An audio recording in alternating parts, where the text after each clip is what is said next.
നമ്മൾ 5 വക്ത് നിസ്കരിച്ച് നല്ല മുസല്ലക്കെട്ട് ഇപ്പം എല്ലാ വീടുകളിലും നിസ്കരിക്കാനുള്ള സൗകര്യമുണ്ട്. അപ്പോൾ നിസ്കരിക്കാനുള്ള സൗകര്യത്തിലൊക്കെ നിസ്കരിച്ചിട്ട് വന്നിട്ട് തസ്ബീഹ്മാലെങ്ങനെ മറിച്ചുകൊണ്ട് മരുവാളെങ്ങനെ ചീത്ത വിളിക്കണം. നിസ്കാരം എന്താ? നിസ്കാരമാണ്. അപ്പം അതുകൊണ്ട് നമ്മൾ ശ്രദ്ധിക്കേണ്ടുന്ന കാര്യം എന്താണ്?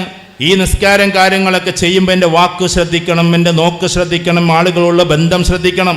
ഇതൊക്കെ ശ്രദ്ധിക്കുമ്പോൾ എൻ്റെ നിസ്കാരം ശരിയാകൂ എന്നതായിരിക്കണം നമുക്കുണ്ടാകേണ്ടത്. അള്ളാഹുവോടുള്ള ബന്ധം അപ്പോഴേ ശരിയാകും. അപ്പം നമ്മുടെ വീടിൻ്റെ അന്തരീക്ഷത്തിൽ ഈ 5 മുഖങ്ങൾ ഉണ്ടാകണം.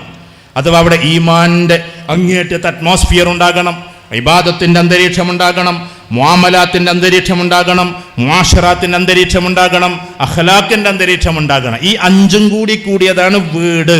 അതാണ് നമ്മളെ കുട്ടികൾക്ക് നമ്മൾ പഠിപ്പിച്ചു കൊടുക്കേണ്ടത്. പുറത്തൊക്കെ യൂണിവേഴ്സിറ്റികളിലൊക്കെ ഗസ്റ്റ് ഡീലിംഗ് എന്ന് പറയുന്നൊരു സാധനമുണ്ട്. ഗസ്റ്റ് ഡീലിംഗ് എന്ന് പറഞ്ഞാൽ എന്താണെന്നറിയോ? ആളുകൾ ഗസ്റ്റായിട്ട് വരുന്ന സമയത്ത് എങ്ങനെ ഡീൽ ചെയ്യുന്നു? Is the part of syllabus. സിലബസിൻ്റെ ഭാഗമാണ് പുറത്ത്. ഇന്ന് നമ്മുടെ നാട്ടിൽ എന്താ നടക്കുന്നത് നിങ്ങളൊന്ന് ആലോചിച്ച് നോക്കിയാട്ടെ. നിങ്ങളെ മഹലിൽ ഉണ്ടാവില്ല കേട്ടോ, നിങ്ങളൊരു മഹല്ലേറാപ്പി കൂടെ. എനിക്ക് അത്ഭുതമാണ്. നമ്മുടെ വീടുകളിൽ ഏതെങ്കിലും ഒരാൾ വന്നൊരു കല്യാണം മംഗല്യം പറയാൻ വന്ന് അയാൾ വന്ന് കോളിംഗ് ബെല്ല് നിൽക്കുകയാണ്. ആ സാധുവിനന്ന് 100 വീട്ടിൽ പോയിട്ട് പറയാനുള്ളതാണ്. ഒരു വീട്ടിൽ തന്നെ 5 മിനിറ്റ് കോളിംഗ് ബെല്ല് വെക്കിയാൽ എങ്ങനെ ഉണ്ടാവും? അപ്പം എന്താ കാര്യം? അകത്ത് മൂത്തവനപ്പുറത്ത് ഫേസ്ബുക്കിലാണ്, രണ്ടാമത്തവൻ ഇവിടെ വാട്സപ്പിലാണ്, മറ്റാളവിടെ വേറെന്തൊക്കെ ആപ്പുകളുണ്ടല്ലോ അതിലാണ്. ചുരുക്കി പറഞ്ഞാൽ ഇതിലിങ്ങനെ കളിക്കുമ്പോൾ കോളിംഗ് ബെല്ല് നിൽക്കുന്നത് ശ്രദ്ധിക്കാൻ പറ്റുന്നില്ല. കോളിംഗ് ബെല്ല് നിൽക്കിയാൽ അത് ആരോ ആണെന്ന ചിന്ത. അവസാനം അടുക്കളയിലുള്ള പാവ ഉമ്മ തന്നെ വന്നിട്ട് പറയണം, എന്തേ ഇക്ക എന്ന് പറയുമ്പോൾ ഞാൻ കല്യാണം പറയാൻ വന്നതാണ്, അത് പറഞ്ഞിട്ട് അങ്ങനെ പോവാൻ. ഈ കുട്ടികളൊന്നും ഇറങ്ങി വരുന്നേയില്ല. നേരെ മറിച്ചൊന്ന് ആലോചിച്ച് നോക്കിയാട്ടെ. നമ്മുടെ വീട്ടിൽ കല്യാണം പറയാൻ വേണ്ടി ഒരാൾ വന്നു. അപ്പോൾ പുറത്തേക്ക് ഇറങ്ങിയിട്ട് സെലിബ്രിറ്റീസ് വന്നിട്ട് ഇറങ്ങി അത്ര വലിയ സംഭവമൊന്നുമില്ല, അതുകൊണ്ട് ഫോട്ടോ എടുക്കാനും കൂടിയാണ്. ഞാൻ സാധാരണക്കാരുടെ വരവിൻ്റെ കാര്യമാണ് പറഞ്ഞത്. സാധാരണക്കാരൻ വന്നു, അപ്പം ഇക്ക ഒന്ന് കയറിയിരിക്കട്ടോ, ഞാൻ ഉമ്മച്ചിയെ വിളിക്കാം അല്ലെങ്കിൽ ഉപ്പച്ചിയെ വിളിക്കാം എന്ന് പറഞ്ഞാൽ എന്ത് ജെണ്ടിലായിരിക്കും ആ മോന്.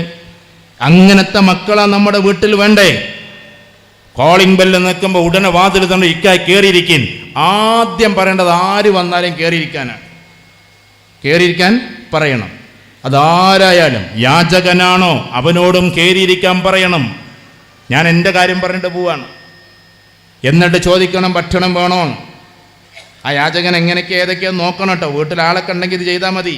അല്ലാതെ സ്ത്രീകൾ ഒറ്റയ്ക്കാണെങ്കിൽ ചെയ്യാൻ നിൽക്കണ്ട. ചിലപ്പോൾ നിങ്ങളെ മാലി ഉണ്ടാവില്ല, നിങ്ങളും ഉണ്ടാവില്ല. അപ്പോൾ വീട്ടിൽ ആണുങ്ങളൊക്കെ ഉണ്ടെങ്കിൽ കയറി എന്നിട്ട് ചോദിക്കണം, നിങ്ങൾക്ക് ചായ വേണോ? ഹോട്ടൽ, ഞാൻ എന്നാൽ വടകരയിൽ നിന്നൊരു ഹോട്ടലിൽ, ഇന്ന ഹോട്ടലിൽ നിന്നും ഞാൻ പറയുന്നില്ല, ഒരു പാവം സ്ത്രീ ഇങ്ങനെ യാചിച്ച് വന്നിരിക്കാൻ. അപ്പോൾ ഞാൻ ചെന്നിട്ട് ചോദിച്ചു, എൻ്റെ കൂടെ 2-3 ആൾക്കാരുണ്ട്, അമ്മച്ചി നിങ്ങൾ ഭക്ഷണം കഴിച്ചോ? ഇല്ല. അപ്പോൾ ഞാൻ ഭക്ഷണം കഴിക്കാനുള്ള പൈസ കൊടുക്കുന്നതിന് പകരം ഞാൻ പറഞ്ഞു, ഇവിടുന്ന് ഫുഡ് കഴിച്ചോ? എന്നിട്ട് അങ്ങോട്ട് കൊണ്ടുപോകുമ്പോൾ പറയാം, ഇല്ല ഞാൻ ഇവിടുന്ന് ഇതുവരെ കഴിച്ചിട്ടില്ല, ഞാൻ ഇവിടുന്ന് കഴിക്കാറില്ല. അപ്പം ഇതെന്താ? മുഷിഞ്ഞ വസ്ത്രമാണ്. പക്ഷെ ഞാനവിടെ കൊണ്ടുപോയി ഇരുത്തി. അതിലൊരു സ്റ്റാഫ് വന്നിട്ട് എന്നോട് പറഞ്ഞു, അവർ ഇവിടുന്ന് ഭക്ഷണം കഴിക്കല്ല കൊടുക്കല. ഇതൊരു മനുഷ്യ സ്ത്രീയാണ്, അവരും കഴിക്കട്ടെ ഹോട്ടലിൻ്റെ ഉള്ളിൽ നിന്ന് ഭക്ഷണം. നമ്മൾ വീടുകളിൽ വിരുന്ന് സൽക്കരിക്കുമ്പോൾ, എൻ്റെ അഭിപ്രായം പറഞ്ഞു പോവാണ് കേട്ടോ, എൻ്റെ അഭിപ്രായം മാത്രമായിട്ട് കണ്ടാൽ മതി. വലിയ സമ്പന്നരെ വിളിച്ചിട്ട് ഭക്ഷണം കൊടുക്കുന്നതിന് പകരം അതൊക്കെ നിങ്ങൾ ചെയ്തോ. അതിലേറെ നല്ലത് ഇതുവരെ അതൊന്നും കണ്ടിട്ടില്ലാത്ത പാവങ്ങൾക്ക് കൊടുക്കലാണ്. നിങ്ങൾ ഏതെങ്കിലും ഒരു വലിയ ടൂറിസ്റ്റ് കേന്ദ്രം ബുക്ക് ചെയ്തിട്ട് വലിയ സമ്പന്നരെ കൊണ്ടിട്ട് അവിടെ പാർപ്പിക്കുന്നതിന് പകരം അങ്ങനത്തെ റിസോർട്ട് ഇതുവരെ കണ്ടിട്ടില്ലാത്ത, ഒറ്റ ദിവസത്തിന് 10,000 രൂപ കൊടുത്തിട്ട് താമസിക്കാൻ കഴിവില്ലാത്ത പാവങ്ങളെ കൊണ്ടുവന്ന് താമസിപ്പിച്ച് നോക്ക്. രസകരമാവും അവരുടെ ഒരു ലോകം എന്ന് പറഞ്ഞാൽ. ഇതുവരെ അവരത് കണ്ടിട്ടില്ല. നല്ല ഹോട്ടലിൽ പോയി നല്ല ഭക്ഷണം വളരെ പാവങ്ങൾക്ക് വിളമ്പിക്കൊടുത്തു നോക്ക്. അവർ ആർത്തിയോടെ കഴിക്കുന്നത് നമുക്ക് കാണാൻ പറ്റും. ചുരുക്കി പറഞ്ഞാൽ എല്ലാ മനുഷ്യരെയും ഒരുപോലെ കണ്ട് സുന്ദരമായ സ്വഭാവം പുറത്തേക്കെടുക്കുന്നതിൻ്റെ പേരാണ്. VIP-കളെ മാത്രം പരിഗണിക്കലല്ല നമ്മുടെ പരിപാടി. അൻസിലിന്നാസ മനാസിലഹും, അതൊക്കെ ഉണ്ട്, അതനുസരിച്ച് നമ്മൾ ആദരിക്കണം. പക്ഷേ അവരെ മാത്രം കൊണ്ട് നടക്കലല്ല നമ്മുടെ ഉത്തരവാദിത്തം. അവരെ മാത്രം, പാവങ്ങളെ കൂടി നമ്മൾ പരിഗണിക്കണം. മഹല്ലിലെ പാവങ്ങളുണ്ടാകും, ആ പാവങ്ങളെയും കൂടി നമ്മൾ എന്താക്കണം? പരിഗണിക്കേണ്ടതുണ്ട്.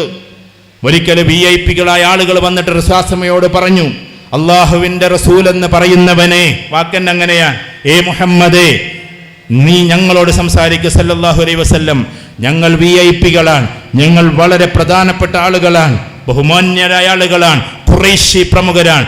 നീയും ഹാഷിമിയല്ലേ, നീയും ഖുറൈശിയല്ലേ, ഞങ്ങളോട് സംസാരിക്കുക. എന്നിട്ട് അടുത്ത വാക്കെന്താണെന്നറിയോ? പേനരിക്കുന്ന ബിലാലിനെ അങ്ങോട്ട് കൊണ്ടുവരരുത്. പേനരിക്കുന്ന ബിലാൽ ഉണ്ടാകരുത്.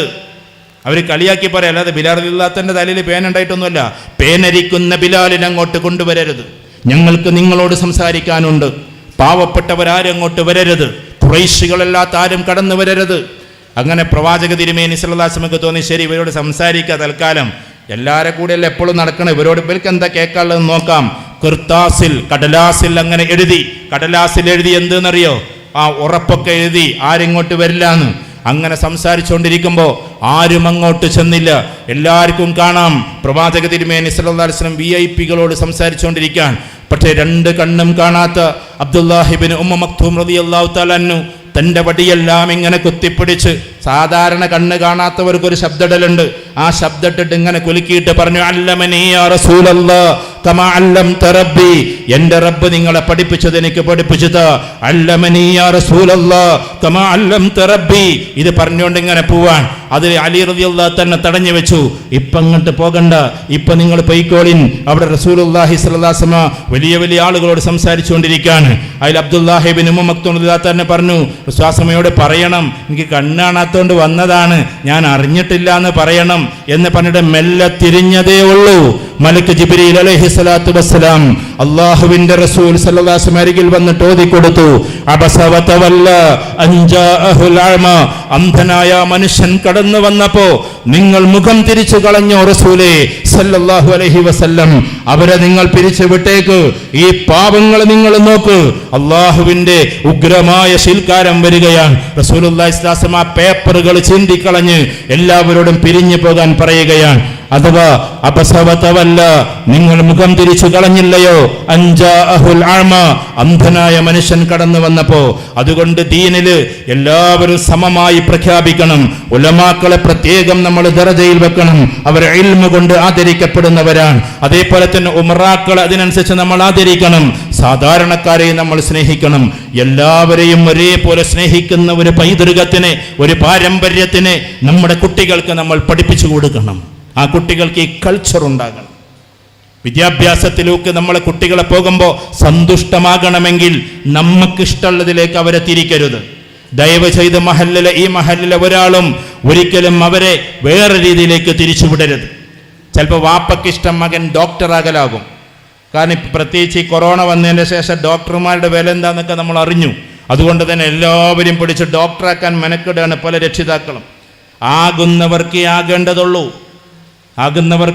ആകേണ്ടതുള്ളൂ. ബയോളജി, അതേപോലെ തന്നെ ഫിസിക്സ്, കെമിസ്ട്രി, ബയോളജിയുടെ തന്നെ ബോട്ടണി, സുവോളജിയിൽ പാഷൻ ഉണ്ട്. ഇത് മൂന്നും കൂടി കടന്നു വരൽ കുറച്ച് പ്രയാസമാണ്. ചിലർക്ക് നോളജ് ഉണ്ടാവും, അവർക്ക് സ്കിൽ ഉണ്ടാവില്ല. ചിലർക്ക് നോളജും സ്കിൽ ഉണ്ടാവും, അവർക്ക് പാഷൻ ഉണ്ടാവില്ല. ചിലർക്ക് പാഷൻ ഉണ്ടാകും, പക്ഷെ സ്കിൽ ഉണ്ടാകില്ല. പക്ഷെ കൈസ് മാത്സ് കൊണ്ട് പാഷനേറ്റ് ആയിട്ട് പോകുന്ന ആളാണ്. അതുകൊണ്ട് അവൻ്റെ ഇഷ്ടം JEE എഴുതലാണ്. ഇവിടുത്തെ രക്ഷിതാക്കളോടാണ് ഞാൻ പറഞ്ഞത്, നമ്മുടെ മക്കളെ തിരിച്ചിട്ട് നമുക്കനുസരിച്ചിട്ട് മാറ്റല്ലേ. GE എന്ന് പറഞ്ഞാൽ ജോയിന്റ് എൻട്രൻസ് എക്സാമാണ്. അത് എഴുതിയാൽ IIT-യിലേക്കാ പോവുക.